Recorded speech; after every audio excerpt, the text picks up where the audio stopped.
అందరికీ నమస్కారం. మీ అందరికీ తెలుసు, ఇటీవల కాలంలో పిల్లలు, యువత ముఖ్యంగా కొన్ని సినిమాలకు విపరీతమైన ప్రభావానికి లోనవుతున్నారు.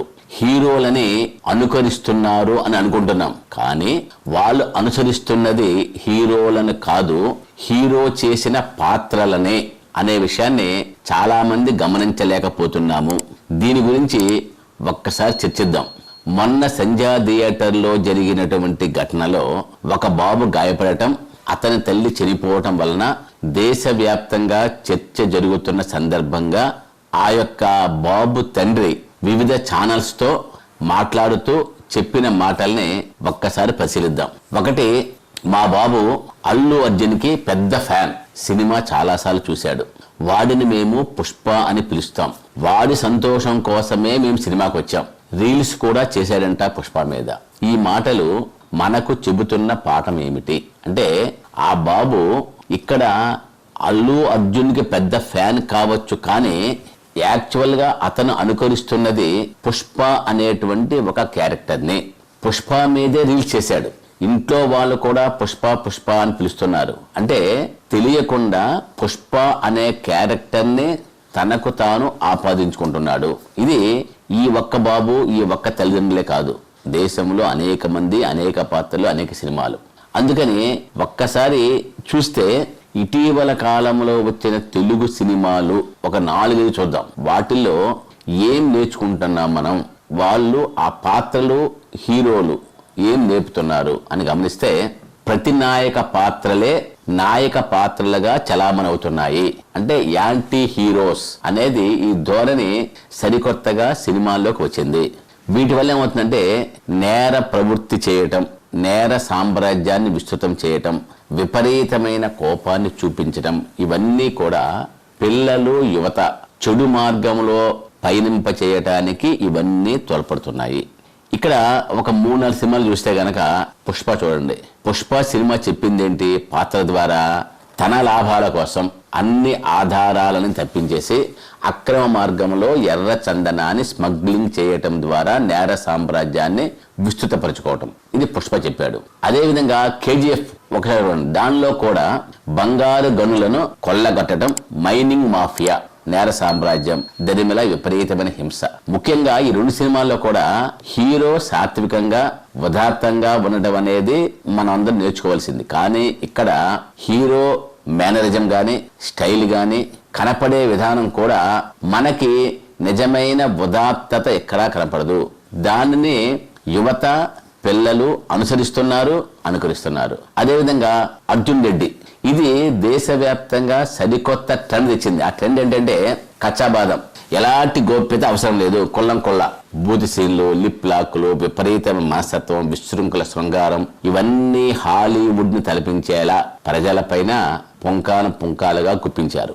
అంటే కథ, కథనం, దర్శకత్వం ఇవేమీ అవసరం లేదు, అంతా యానిమల్ టైప్. ఎంత కచ్చాగా ఉంటే అంత రియాలిటీ. దీని ద్వారా మన యువతరం ఏం నేర్చుకుంది?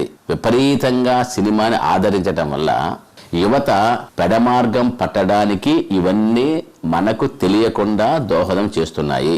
అదేవిధంగా గద్దెలగొండ గణేష్, ఇది అంతే, ఓ గ్యాంగ్స్టర్ హీరోగా అతని చీకటి ప్రయాణం, మాఫియా. అంటే అసలు ఎక్కడా కూడా సహనం అనేది లేదు, విపరీతమైన కోపం, ఇవన్నీ కావాలి. అవి సినిమా లక్షణాలు తెలుసో తెలియకో మన మీద ప్రభావం చూపిస్తున్నాయి. ఉదాహరణ, అసలు ఈ సినిమాలు పిల్లలు కానీ, యువత కానీ ఇన్నేసార్లు చూడటానికి దాంట్లో ఏముంది? హీరోయిజం, విపరీతమైన కోపం, ద్వేషం, విధ్వంసం, రూల్స్ ని బ్రేక్ చేయటం, పంచ్ డైలాగ్స్, అశ్లీలత, జుగుప్స, గంజాయి, స్మగ్లింగ్, మాఫియా, నేర సామ్రాజ్యం, ఇవన్నీ మన ఎట్లా ఆపలేం. సినిమాల్లో వస్తున్నాయి, సినిమాలు చూస్తున్నారు. అట్లీస్ట్ సినిమా చూసి వచ్చిన తర్వాత తల్లిదండ్రుల పాత్ర ఏమిటి? ముఖ్యంగా పిల్లలకి సంబంధించి కూర్చోబెట్టుకోవడం, మాట్లాడటం లేదు. టీనేజ్ పిల్లలతో కూడా తల్లిదండ్రులు మాట్లాడటం చేయాలి. ఏం చేయాలి? సినిమా చాలా బాగుంది, హీరో అద్భుతంగా చేశాడు, ఆ పాత్రలో లీనమై చేశాడు, అంతవరకు ఓకే. కానీ సినిమా వేరు, నిజ జీవితం వేరు. ఆ విధంగా రూల్స్ ని బ్రేక్ చేయటం, విపరీతంగా కోపం రావటం మనిషి లక్షణం కాదు, అది సినిమాకే పరిమితం. దాన్ని దేన్ని కూడా దీనిలో తీసుకోకూడదు.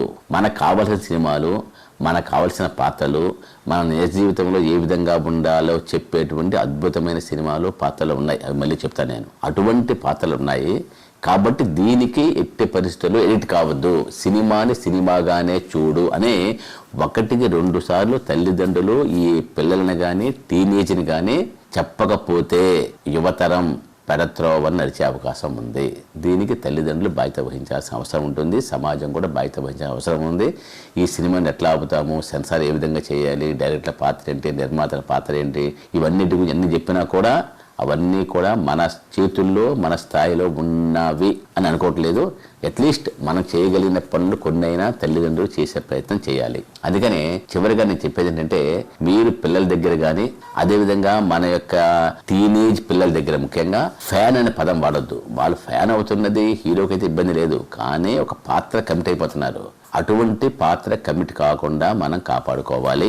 యాక్టర్కి అయితే పర్వాలేదు కానీ క్యారెక్టర్కి కాకూడదు. రెండవది, సినిమాని ఎంజాయ్ చేయండి, సినిమాగానే చూడండి.